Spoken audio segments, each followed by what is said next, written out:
Tanzania kwa ujumla. Awali yoyote napenda niwaamkie kwa maamkizi bora kabisa ya Kiislamu, maamkizi ya amani. Kwa Kiarabu niwaambie assalamu alaikum wa rahmatullahi wa barakatuh. Na kwa Kiswahili niwaambie amani ya Mola iwe juu yenu. Leo tarehe 20 mwezi huu wa 3 mwaka huu 2025, kwa mara nyingine tena karibuni sana katika makao makuu ya Al-Hikma Foundation. Tumewaita kwa mara nyingine tukijua nafasi yenu na umuhimu wenu katika jamii. Lengo kuu la wito wa leo au press ya leo ni kutoa shukrani za dhati kabisa kwa watu mbalimbali katika kuyafanikisha yale mashindano yetu makubwa zaidi ya Qur'ani tukufu ya mabara yote ulimwenguni. Nitumie fursa hii kwanza kabisa kumshukuru Mola wetu, Mungu wetu, muumba wetu na mlezi wetu. Al-Hikma Foundation tunaamini ya kuwa bila ya Mungu tusingeliweza kufanikisha shughuli ile, mziki ule, nyomi ile, mafuriko yale ambayo hayajapatapo kutokea tangia tuanze mashindano ya Qur'an. Sifa zote njema anazistahiki Mola muumba mbingu na ardhi. Shukrani zote njema anazistahiki Mola muumba mbingu na ardhi. Baada ya kumshukuru Mola, nitumie fursa hii kuishukuru serikali ya Jamhuri ya Muungano wa Tanzania chini ya mama yetu Daktari Samia Suluhu Hassan kwa ushirikiano wake. Serikali inatupa ushirikiano watu wa dini zote katika nchi hii, na ndio maana nchi hii ni nchi ya kipekee, nchi ambayo ina amani, upendo na mshikamano baina ya Watanzania. Kipekee baada ya kushukuru serikali kuu, ni shukuru wizara husika ambayo mwaka huu ni mwaka wa 10 wizara ikitupa ushirikiano, na nyote mmeshuhudia miaka 10 mfululizo tukifanya jambo letu ndani ya viwanja vyote viwili, Mkapa na Uhuru. Wizara tunaiomba iendelee kutoa ushirikiano ili huu upekee wa Tanzania uendelee kubaki, ili Waislamu waendelee kufurahi, kwa sababu hii ndio shughuli pekee, narudia kwa msisitizo na sauti kubwa, hii ndio shughuli pekee Tanzania inayokusanya Waislamu wote kwa mwaka mara moja.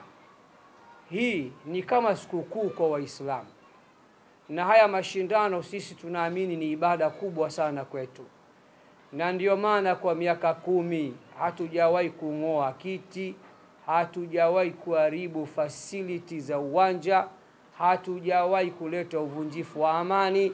Sisi ni watu wa amani, waelewa. Watendaji wa uwanja na wizara ni mashahidi juu ya hilo, kwamba Al-Hikma Foundation wako vizuri, ni wastaarabu na watu wenye kuzungumzika. Mapungufu madogo madogo tusameheane.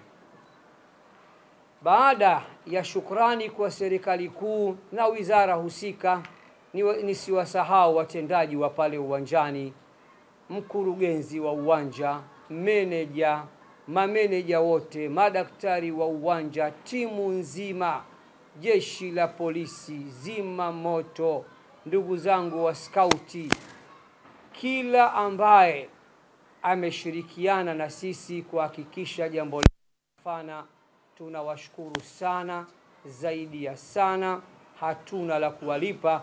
Tunamwomba Mola Mlezi awalipe kila la kheri.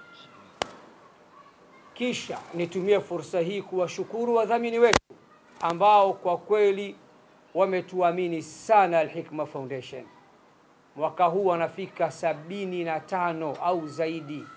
Haijawahi kutokea shughuli kuwa na wadhamini zaidi ya 75.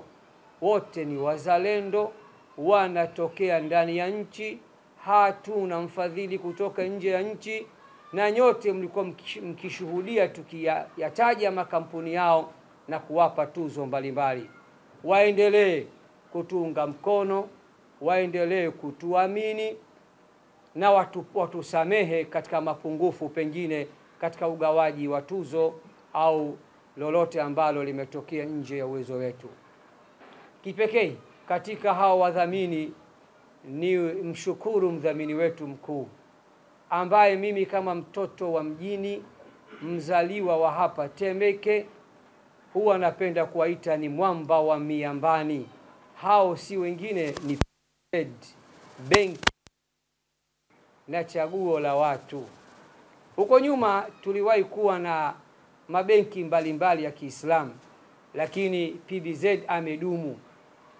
Si jambo la kawaida kudumu kuwa mdhamini mkuu wa mashindano haya. Kwanza kwa akili haraka haraka tu udhamini wao ni mkubwa na mambo yao ni makubwa. Tunawashukuru sana PBZ kwa kudumu kuyadhamini haya mashindano, na tunaamini tutaendelea kuwa pamoja nasi. Baada ya kusema hayo, nitumie fursa hii kuwashukuru waandishi wa habari ambao tangia mwanzo wa mchakato mlikuwa na sisi katika press mbalimbali, katika promo mbalimbali, kuanzia siku ya uzinduzi kule Hayati Regency na mpaka siku ya uwanjani, siku ya tukio, na leo pia tuko pamoja. Mungu awabariki sana waandishi wa habari wa Tanzania na vyombo vyenu kwa ujumla. Mwisho, kwa umuhimu mkubwa kabisa, nitumie fursa hii kumshukuru kiongozi wetu mkuu wa kiimani, mufti na shekhe mkuu wa Tanzania. Ni mzee wa aina yake, mzee mpole, msomi mwenye hikma na busara, hakuwahi kututupa mkono.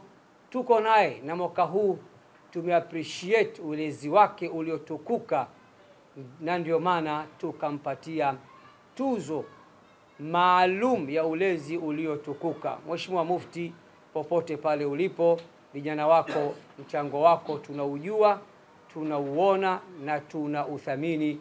Mungu akubariki sana. Mwisho, kwa umuhimu mkubwa mno na zaidi ya mno, na kwa msisitizo wa hali ya juu, waandishi wa habari muniruhusu nisimame. Nasimama kwa heshima zote, na wasaidizi wangu katibu na mwenyekiti msimame. Tunatoa shukrani kwa Watanzania. Naomba nipige saluti kwa Watanzania, na wasaidizi wangu pigeni saluti. Tugeuke polisi kwa muda mfupi. Saluti kwa Watanzania. Mmetuamini, mmetuthamini. Al-Hikma Foundation, taasisi pekee Tanzania, Afrika na duniani yenye uwezo wa kuwakusanya watu katika viwanja hivi. Nyinyi ndio mmetupa imani hii, na nyinyi ndio mliotufanya sisi leo tuitwe ndio wenye jambo kubwa kuliko wote. Maua kwa Waislamu na Watanzania. Salute kwa Waislamu na Watanzania. Hatuna uwezo wa kuwalipa. Kila Muislamu na Mtanzania aliyekuja Jumapili ya tarehe 16 kwa Mkapa amepata nafasi au akakosa nafasi, Mungu ambariki sana. Mungu awafungulie milango yote ya kheri. Mungu awafungulie milango yote ya riziki. Mungu awafungulie milango yote ya baraka. Mwenye maradhi katika nyinyi, Mwenyezi Mungu amponye na amvue maradhi yake. Mwenye dhiki, Mwenyezi Mungu ampe faraja. Asiyekuwa na furaha, Mungu ampe furaha katika maisha yake. Asiyekuwa na uwezo wa kifedha na riziki, Mungu amkunjulie riziki zake. Watanzania mmenifilisi, hakika tuna deni kubwa kweli kweli kwenu. sina la kusema. Mtoto wa TMK mimi nimeblow, maneno yameniishia. Mwaka huu hayakuwa mafuriko, sijui niiteje. Mungu awabariki sana, na wale tulio wakwaza ambao walifika wakajikuta mageti yamefungwa, wakaamua kurekodi klipu kwa kutumia simu zao. Wengine wakaniambia, Sheikh, kuanzia mwakani lipisha kiingilio ili kupunguza zahma hiyo. Yote haya ni uchungu wa watu kukosa nafasi na viwanja vyote kufurika, lakini naamini nyote mliokuja Mungu atawalipa. Hamjapoteza, hata kama hamkuingia, malipo mtayakuta hapa hadi akhera. Nashukuru sana kwa Waislamu na Watanzania, na maua mengi yaje kwenu. Ndugu waandishi wa habari, baada ya kusema hayo, naomba kuwasilisha, munifikishie salamu hizi kwa Waislamu na Watanzania, na nakariri Waislamu na Watanzania nikiamini wale wote hawakuwa Waislamu na wenzetu walikuwepo. Na ndio uzuri wa Tanzania bwana, tunakaa pamoja, tunashirikiana pamoja, na ndio maana shukrani zetu zinawaenea wote Waislamu na Watanzania wote kwa ujumla. Baada ya kusema hayo, naomba kuwasilisha na nitoe taarifa ya pili ambayo ni muhimu zaidi. Sasa nyinyi mtajua namna ya kutenganisha hizi taarifa, sio jamani Taarifa ya pili ni hizi ndoa. Naomba nizitolee ufafanuzi jamani, sawa? Naomba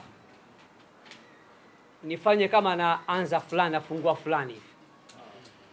Ndugu waandishi wa habari, ndugu wa Tanzania kwa ujumla, mnamo tarehe 16 mwezi huu wa 3 mwaka huu 2025, tukiwa ndani ya uwanja wa Mkapa katika jambo letu, jambo kubwa zaidi kuliko majambo yote duniani, ni yale mashindano makubwa zaidi ya Qur'ani tukufu ya mabara yote ulimwenguni. Nilitangaza kwa niaba ya taasisi yetu ya Al-Hikma Foundation ya kuwa mwaka huu tulikuwa tuna surprise nyingi mno. Tulikuwa tuna tiketi 2 za hija za wageni wa mfalme, tulikuwa tuna tiketi 9 za umra, tulikuwa tuna viwanja 4 vya ardhi, 3 kwa ajili ya hadhira na 1 kwa ajili ya mshindi wa Kitanzania. Lakini kama taasisi pia tukatoa surprise ya robo karne. Tuliahidi na tukatamka hadharani ya kuwa mwaka huu tutawasaidia wauage ukapera na ubachela na ubachelati vijana 200, 100 wa Kitanzania na 100 tunapeleka Burundi. Huenda baadhi ya watu wanataka kujua why Burundi.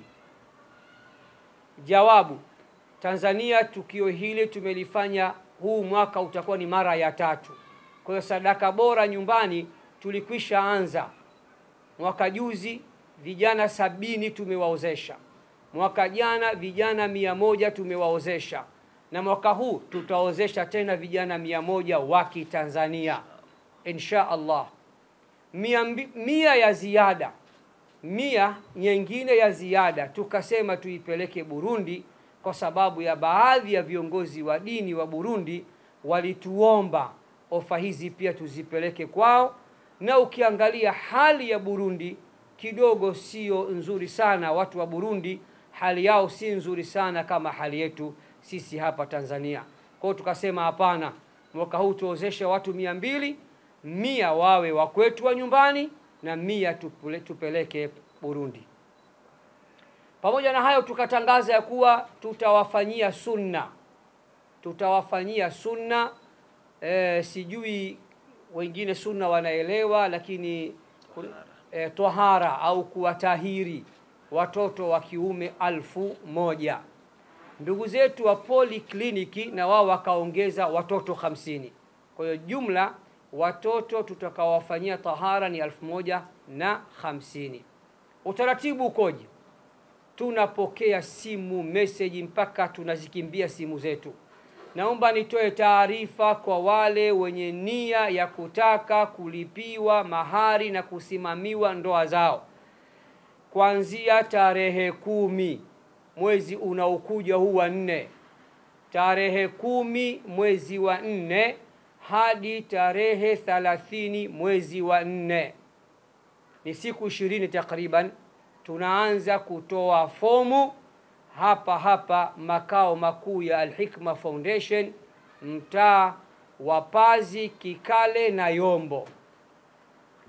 Fomu za kujiunga, fomu za maombi tunaanza kutoa tarehe 10 mwezi wa 4.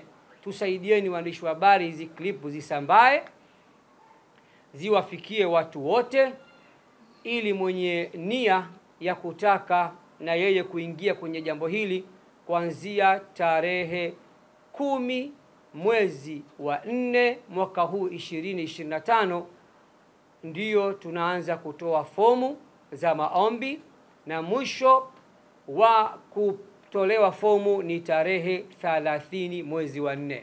Kwa hiyo njooni makao makuu ya Al-Hikma Foundation. Mkifika hapo magetini mtakuta tayari fomu zipo, watu wachukue fomu wakajaze na warejeshe. Watakaporejesha, timu itafanya mchakato na mapitio, kisha mtaitwa katika usaili, interview ya mwisho. Baada ya hapo jambo likikamilika, tutatangaza mapema iwezekanavyo ndoa hizi 100 zitafungwa lini. Lakini upande wa watoto watakaofanyiwa sunna 1050, jambo hili tumelitua kwa jopo la madaktari wenye experience katika mambo haya, ambao watawafanyia sunna watoto wetu kwa njia za kisasa kabisa, sio njia zile za kuumizana za mwaka 47, njia za mpira za kisasa. Wiki ijayo, Mungu akipenda, madaktari hao watakuwa hapa ofisini kwangu. Waandishi wa habari, tutakuombeni tena muje msikilize wao wamejipangaje na wanatangaza lini. Kwa taarifa tu, wanataka haya majambo wayafanyie katika vituo vya afya vya serikali. Kwa hiyo wapo katika mchakato wa kufunga mazungumzo na uongozi wa serikali. Watakuja wiki ijayo kutuambia kwa Chanika kituo gani cha afya ambacho watafanyia jambo hili na tarehe ngapi. Kwa Mbagala itakuwa lini, kwa nani itakuwa lini. Kwa hiyo taarifa ya kuwafanyia sunna watoto 1050 zitakuja kutolewa na jopo la madaktari, kwa sababu hilo linafanywa na wao. Sisi taasisi tutawezesha wiki ijayo insha Allahu taala. Ama fomu za ndoa nimetangulia kuwatajia, zinaanza kutoka tarehe 10 mwezi wa 4 hadi tarehe 30 mwezi wa 4. Mwisho kabisa, ndugu waandishi, kuna ndugu zetu wa City College campus ya Ilala, mwaka huu pia wametuunga mkono, wametupa fursa ya kuwasomesha vijana wa Kitanzania 50 kupitia Al-Hikma Foundation. Na City College inafahamika inajihusisha na masuala ya afya, na ofa hizi tayari ziko chini ya Al-Hikma Foundation. Mtanzania yoyote ambaye alikuwa anataka kusoma masuala haya ya afya kupitia City College campus ya Ilala, wanaweza wakaja hapa Al-Hikma Foundation tarehe 10 hiyo siku ya kuja kuchukua fomu za ndoa, wakaulizia mchakato huu, tukachukua details zao. Al-Hikma Foundation itakapojiridhisha huyu anafaa, tutaandika barua ya kitaasisi, tutampa muhusika anapeleka City College campus ya Ilala, na hatimaye atasomeshwa Mungu akipenda. Naomba kuwasilisha haya ndio niliyowaitia, na naomba mutufikishie kwa Watanzania.